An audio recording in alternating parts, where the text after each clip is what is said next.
Good afternoon. Good afternoon. Good afternoon po, Miss. Miss, how was your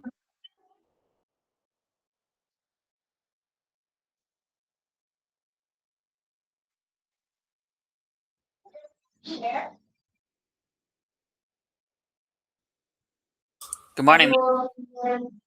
Good afternoon, Miss. Yes, good afternoon.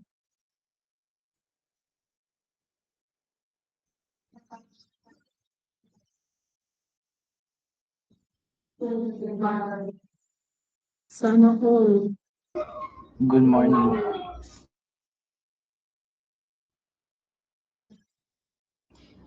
David.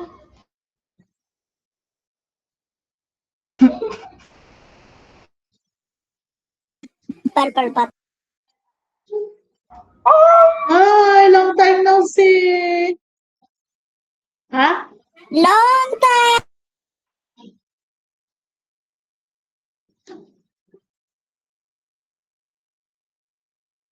Siyempre, nandito ako sa school. So, ngayon ko lang nakita yung mga hindi ko nakita. Ano ba kayo? Yes, Miss, I miss you. So, you want also to come here? Miss, we need face to Or no, face. you want to stay there? I'm used to the snow, but I can't. Which one? You want to stay in the house or stay in the school? Miss, I'm getting more fat. Ano? I'm getting fatter. Oh, that's good. No, because if I go to school, Meaning to say, I you're eating too much. Hi, Miss. because I'm not moving in Hi, You Miss. have, ano, have, Hi, Miss. Hi, Miss. Hi, Miss. food. Roar. Hello. So, how many are you in the class? 15, 14 pa lang kayo ngayon. In your class, how many are you now? 20 plus? Banana. Oh, 28 meaning half of your class is not yet here. Yes, Miss. Yo, what's up? Hello?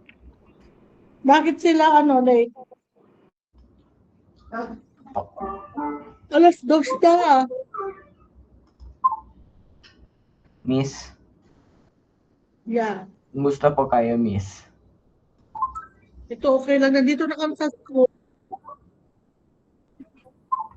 I don't have a Ay, voice. nandito. It's my voice. no. No. Your voice is becoming, Yes, sir. The only Sir. I said, sir. Miss, I can sing. No, Miss, Look, I'm what, so what? sorry. Miss, she's using a voice changer. maybe if we will be 20, then I can start. Yes, Miss, you have to become 30. Oh, 20, 28 nga lang kayo. 29. The other person earlier was just another Sean Ortega. Yes. 30 there would was be a- with the The other, president. the other one is just me and my phone. I had to join how here about through Diddy computer. BBC? Where's Diddy BBC? Miss, can you kick I out was the about clone? to kick. Good. Miss, kick out the other Ortega, Miss.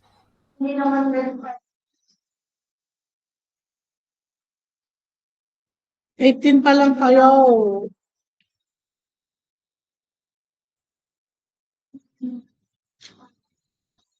Wait,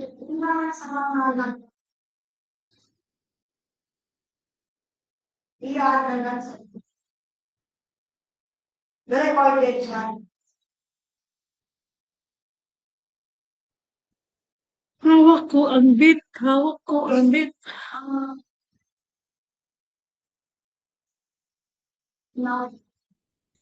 Diba? What the hell? 2 to 5 you will start. Wala na yung classmates niyo. Di na siguro sila sa ano. Ito la, admit Carlo. Miss, can I sing for What? a little bit? Ha? Can I sing for a little bit? Till 2-5. Okay. Oh. Okay. Let's have an intermission number by David. Yes. Ba't ang tagal? Faster. Okay, okay. We can be gone there. I Hindi am mo ikaw. shining. You can be shining.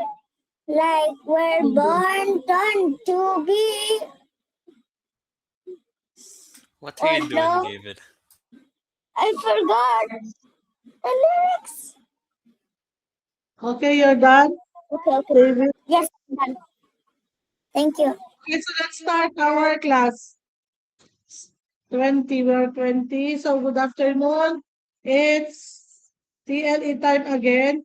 And we will have another lesson. We are done already with commercial art. Ano ba? Parang hindi pa tayo, kaya lang tayo nag-ritulis doon. But it's part of your exam. So, tapos na tayo doon, commercial art. Commercial art, poster, monogram, sign painting, and so, ano pa, tatlo lang ba yun? Yes. So now, let's have basic accounting. It's the last part of your book, last chapter. Basic accounting and bookkeeping concepts and principles. I choose this because at least you will use this and you will be having an idea about this when you will be in senior high school, when you have ABM strand or something basta about accounting. And of course your boys, and it can be with you and same with the girls. Than having the beauty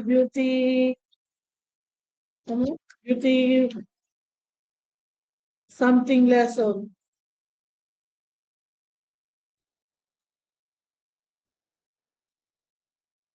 So I will share my screen. Sana wala nang papasok para may share ko yung screen ko na ay. I have TLU book.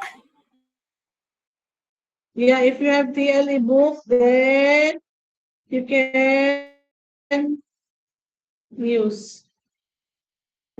Which page? Page 291.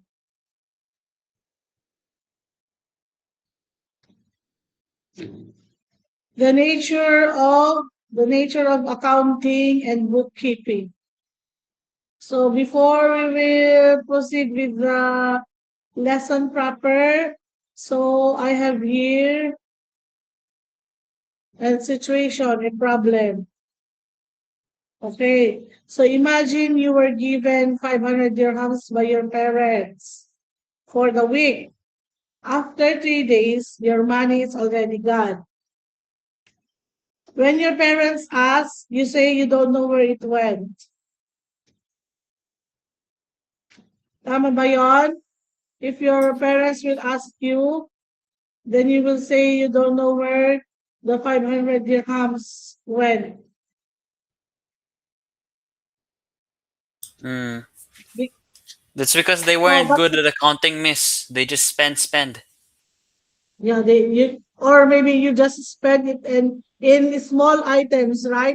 So you don't need to you don't need to write, you don't need to Are we record. supposed to But when you answer have the that? 500 dirhams, if your parents will give you 500 dirhams, anong gagawin nyo? What you Do will I- do with the 500? I keep in Do my I wallet. answer po, miss? Also, you will just keep it in your wallet? You can also split Invest it up and save then up. Save up. take a portion You of will- that for something. You will, ano sabi? I You just will Send leave give it it at over home. time, miss, instead of 3 days.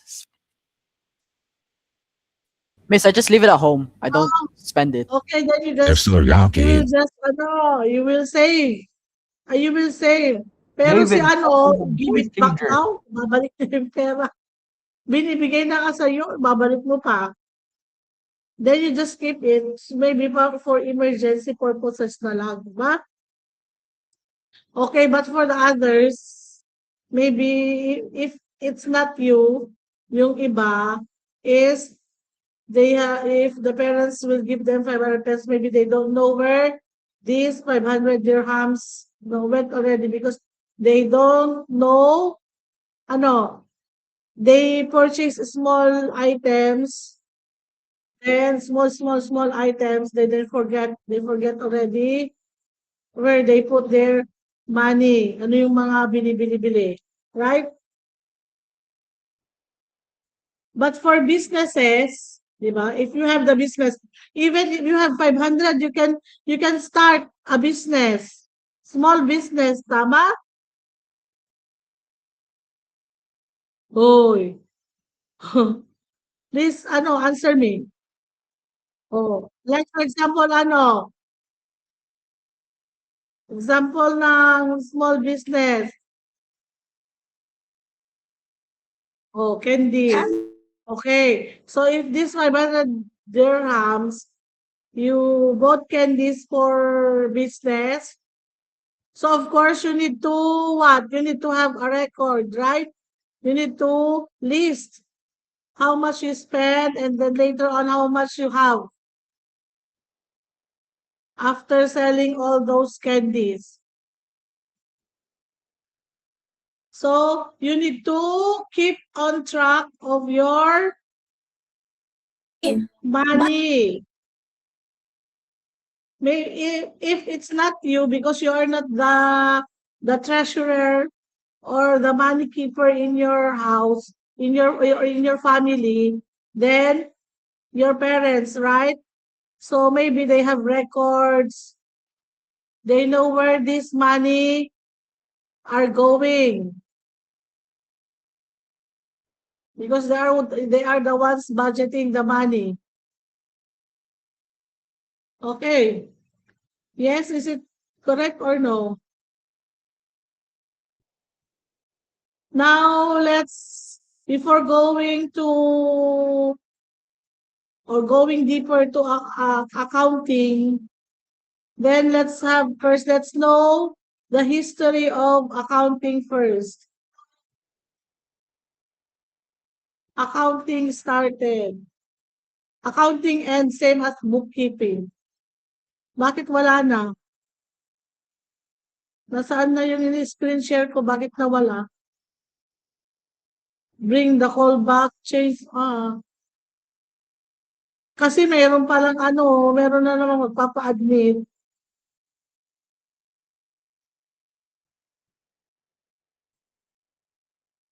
So let's check on the history. Nasaan mo? Wala na yung PowerPoint. Nasaan na close? Ano ba yan? Hindi na gumagana yung laptop ko. Nag-ano na.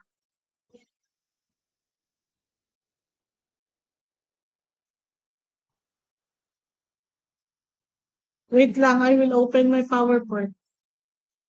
So while waiting for this, you check the history of accounting with research Google. History of accounting.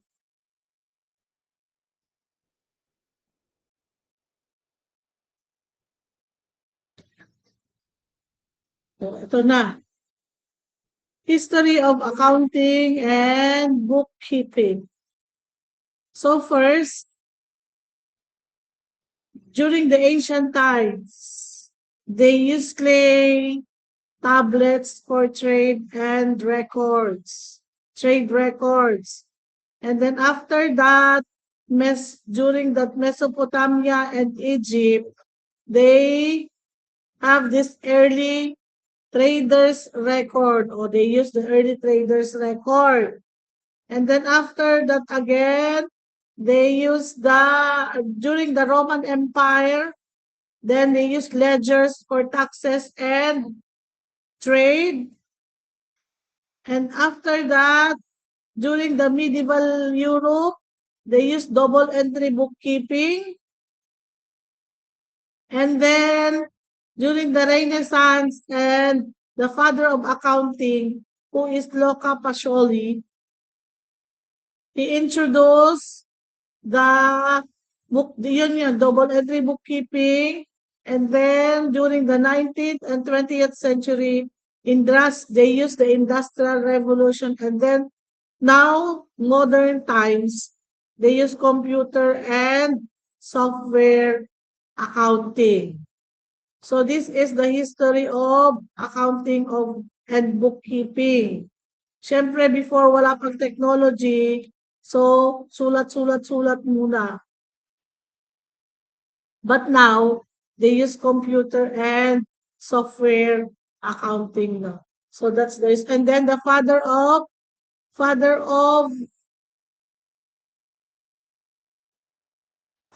accounting is Luca Pacioli.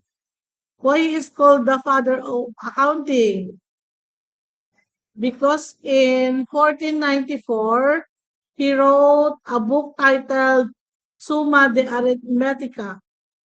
And in this book, he explained the double entry bookkeeping system, which is the debit. Sino yung sumasayaw doon? The debit and credit. So you will encounter these words maybe when we will have more on accounting topics or lessons. But when you will be in senior high school, you will encounter also these words when you take accounting course. Okay. So this system is still used in modern accounting today. So that is why Luca Pacioli is called the father of accounting, because he was the first to write and explain how to properly record business transactions. So what is accounting ba? So when we say accounting, it is the process of recording, organizing, and analyzing financial information about a person or business. So it helps people know how much money they have, how much they spend, and how much they earn. So even you have a small business, still you need to know how much money you have, you spend, and you earn. Para you will be aware of your finances. So it provides useful information for making decisions about money. So that is the use or function of accounting. And then ano pa? It is used by businesses, schools, and even individuals to keep track of the finances. Para malaman mo where this money are going, if it's in or out. Oh, like for example, if you sell snacks at school, accounting helps you to know how much you earn, how much you spend in ingredients, and how much profit you made. Okay?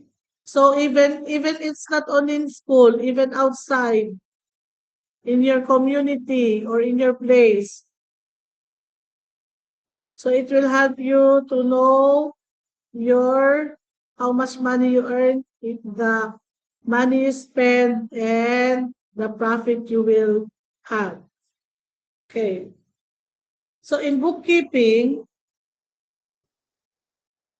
when you say bookkeeping, is the process of recording all financial transactions of a business or a person. So it is the first step in accounting. So lagi-lagi, of course, you need to have the records to know, to track, keep track on your finances, di ba? So bookkeeping focuses only on recording money and coming in and going out. So your expenses and your income or profit. It also keep a detailed and organized list of income and expenses. Like this. For example, sa bookkeeping, if you sold snacks at school, you will going to record yung how much you earned from, like for example, yung cookies. Or you earned 20 dirhams, but you spent on 10 dirhams.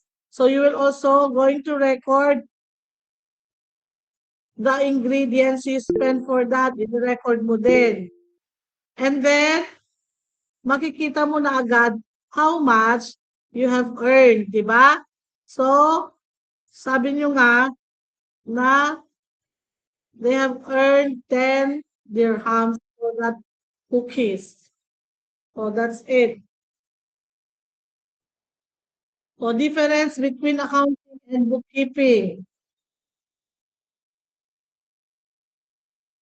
So, for the future, for the meaning of bookkeeping and accounting, sa bookkeeping, recording all financial transactions.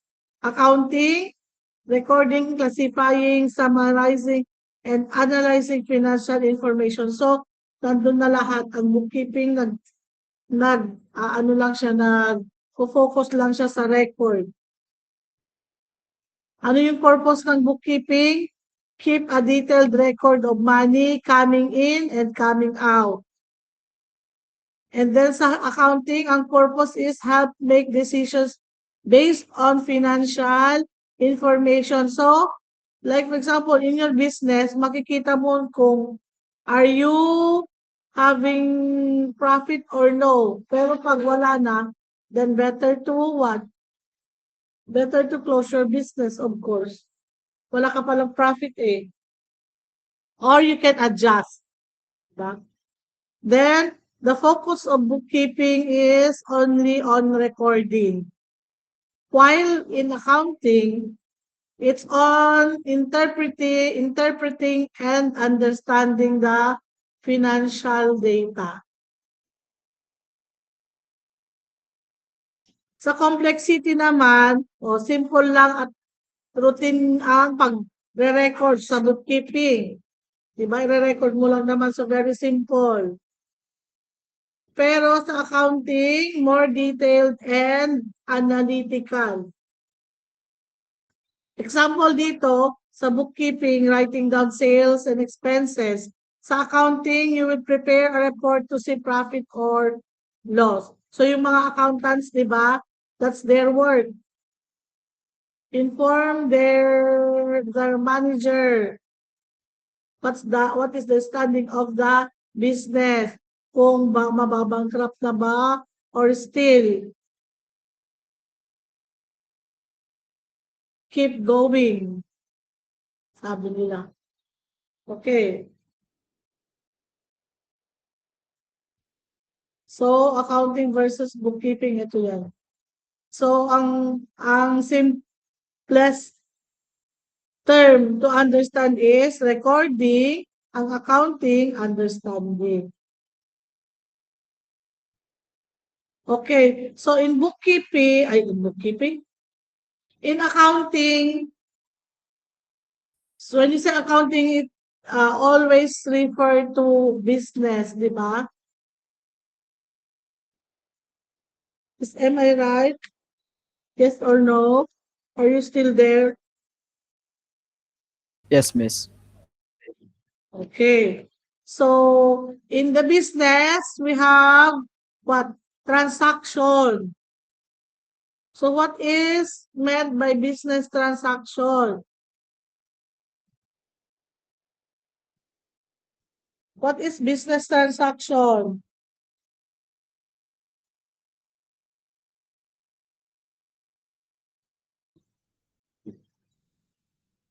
Who wants to, give?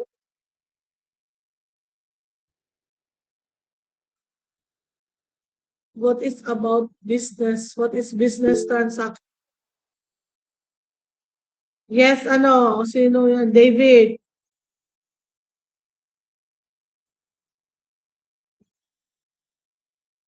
David, nasaan ka?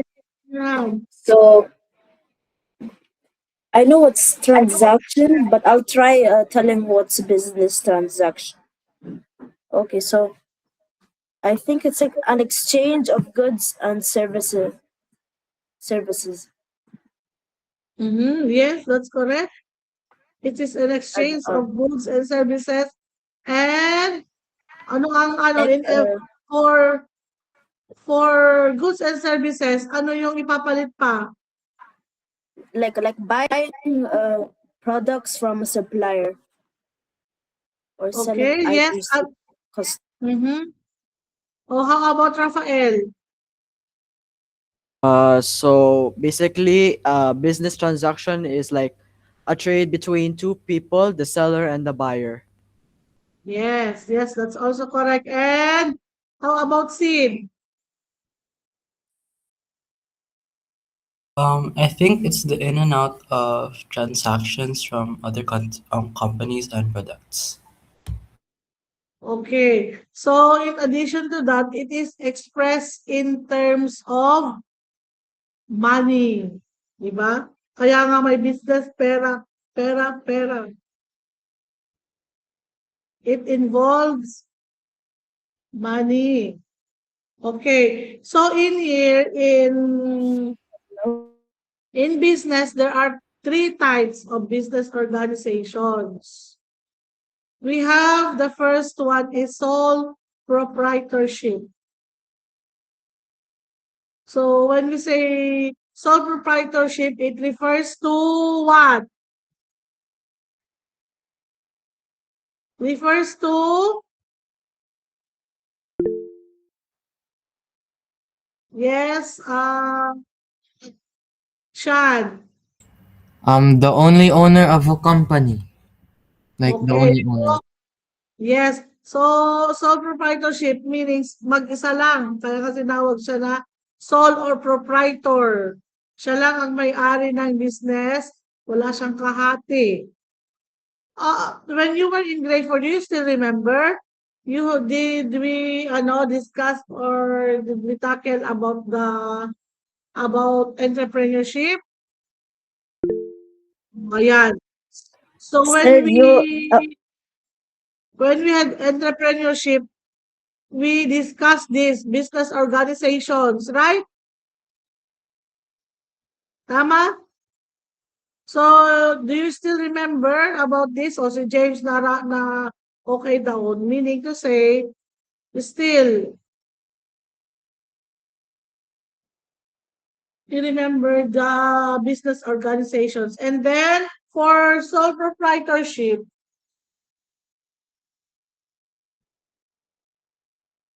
wala na. So, he is the owner and manager of the business. How about partnership? Yes, Sean. It is a collab between the two people. Like there's like a company that wants to collab with someone's like store. That's an example of like a partnership, so that the store it will become improved later on in their partnership. Okay. So, how about Sid? Sid is raising his hand. No? Okay, so when we are talking about about partnership, it is a business owned by two or more. Two kasi sabi nga niya is partner or more kasi sila magpa-partner sila sa isang business, magkakasama, magpaka-partner sila. So the owners are partners in managing the business, and then when the operation the business results of the operation on yearly basis, which may be profit or loss. So if ever may profit or loss, still they will what? If may profit, the owners will divide, yeah, among them, among the partners. Pero if still loss, oh, maybe they will again what? Contribute for the capital. So same. Equal between those partners. That is why it is called partnership. Kailangan pag sila'y nalugi, lugi sila lahat. If they have profit, lahat sila may profit and equally divided. And then the last is corporation. Oh, can you give me an example of a company? Nakikita niyo naman minsan, di ba? Corporation. Oh, yes, David. Like Microsoft, Apple, Coca-Cola. Okay. Microsoft Corporation. So meaning to say, when we say of corporation, it is organized by 5 to 15 persons. So, its capital, yung capital nila, called capital stock. And then, this is divided into units called shares. And then, after this, the share has designated amount as par value, and the owners of the shares are called stockholders or shareholders. Kaya sinasabi minsan sila, oh, you are one of the stockholders of that company. Kasi nga, meron siyang binigay na share or capital. Okay? And then, the corporation has a governing body which is called the board of directors. Kasi marami nga sila, di ba? So this called to formulate policies. Lahat sila are involved in formulating these policies in their business. Siyempre sila lahat ang may-ari. So they are all involved. So the board of directors and stockholders elect the president in their annual meetings. O pag sinabi na ikaw na sa isang partner or sa isang may-ari, ikaw na magiging president, you will represent us. Ganon. And then dividends are the profits divided among the stockholders. So, ang tawag doon sa profit nila are dividends, which is, i-divide nila among the stockholders, yung mga may shares. Okay? So this is all about today. We will continue next meeting. We will discuss on this, the basic features and characteristics of accounting. All right, Miss.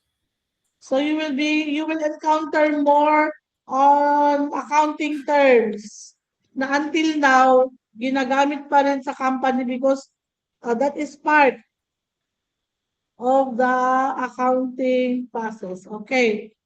So, you may leave and we will see again next week. Don't forget naman ang lesson natin. Bye, Okay, Miss. Okay, Miss. Bye, Bye, Miss. Miss. See you next Take care, week. Thank you Miss. so much. Care. Bye. See you He's yesterday. gay. La, la, la, See you la. yesterday. Bye.